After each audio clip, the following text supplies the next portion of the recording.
Hey guys, what's up? Let me preface this video by saying yes, I wanted to do a whole video unboxing it, showing it's so cool, showing off performance and everything, but I couldn't because I had an appointment this morning and now I don't have a lot of time, and also my arms hurt. So, I'm just gonna say yes, I bought a Titan XP. This is the Titan X Pascal, not to be confused with the Titan X Maxwell. So this is the original Titan. This is just a cooler for it, but this is the original Titan X, which honestly it looks a little cooler because it's got a cool plate. But whatever. This is the Titan XP, the Titan X little p Pascal. So that is it's like the 1080 Ti era. You know, the new ones like the RTX Titan, whatever. I don't care, whatever. So I bought this, and I'm just gonna basically unbox it here, and oh, it's so beautiful. Original box and everything. I'm just going to talk about how I got it, how much I paid for it, and why I even bought it, and that's really it. We'll do performance everything in a different video when I'm not in pain. So, first thing, we got our drivers and stuff like that, stupid stuff, but this is the card, the Titan XP. Now, if you can't tell why I bought it just from looking at it, then you're dumb, or blind, because this thing is so beautiful. It is... I've never had, besides that 1080 up there, which I actually gave away in the end, I've never really owned a Founders Edition card.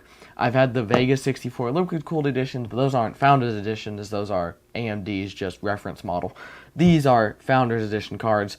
NVIDIA makes them by themselves. They, of course, sell the Founders Editions GPUs to their other partners, whatever.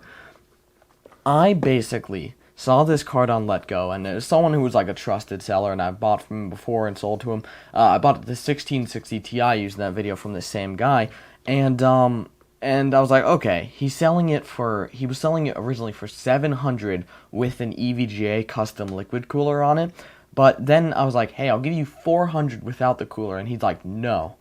And then, about 2 days later, he took off the cooler, and you could see it had this model reference blower on it, and he's selling it for $500. And I go, $400 if you deliver. And he's like, no. And he's just like, no. He's saying no to $400. But on my profile, I was selling an i5-8400. If you don't remember, I have an i5-8400. Well, had an i5-8400 in this little pre-built that I got from a guy for I paid $60 for the processor.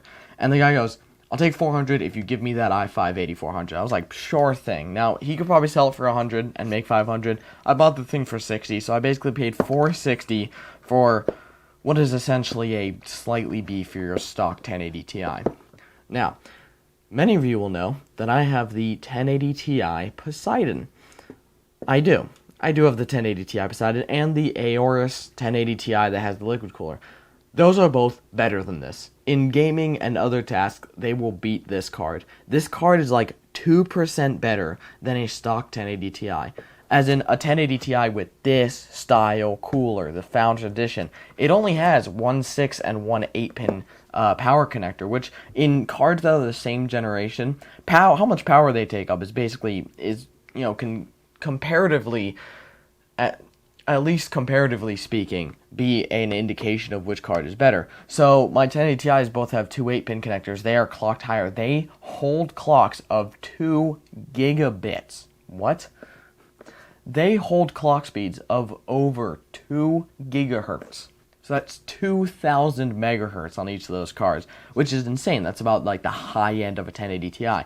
The stock reference one goes to 1,500 or 1,800. It's not even close. Now, this card is rated for 1,800 megahertz. People overclock it to 2 gigahertz all the time, but it's basically up against its thermal limit. Its limit is 84 degrees, like most reference cards from NVIDIA, and that's really it. It holds 80, in a game, even when it's not really under full load, it'll be up against that 84 degree limit. Now, I think if I repaste it, because don't forget, this card has had its cooler taken off and put back on. I think if I put some Arctic MX4, some of this on there, I'm sure it would perform a little better. I'm thinking about doing that. I want to get all my testing done first. I am actually, I haven't had this for a while, why I'm scared of breaking this card. Not because, I paid $400, I would lose it. It's because I can't just get a new one. If I break it, or something, which is unlikely because it's pretty hard to break graphics cards these days. But if I break it, which is unlikely, I can't just go buy a new one. They sell for like $600 to $700 on eBay and everywhere else, so they're hard to find, and they're not going to take an 8400 as a bargain. And, you know, so it's not like a Vega 64 where I have two of them, or a Fury X where I can get one for $100. This is one of a kind, to me at least. But, I just thought it was interesting that, you know, if anyone watches the channel, and probably a lot of you do, Linus Tech Tips, he has the Titan, he's been using the Titan XP, this card, as a test bench card for a long time. Of course, I think recently he moved to a Founders Edition 2080 Ti, and he got rid of it. I don't know, and I was like, you know what? I'm gonna use this as a test bench card. I'm just as good as Linus Tech Tips, obviously. Same quality video, same subscriber count. Everybody knows it. That's all not true, in case you're dumb and couldn't figure that out. But that's really it. I know this video wasn't really good. I didn't even bother clipping on the lavaliers again. That's really it. Just, I want to make a quick video like, hey, I bought a Titan X, and this box is really, really cool.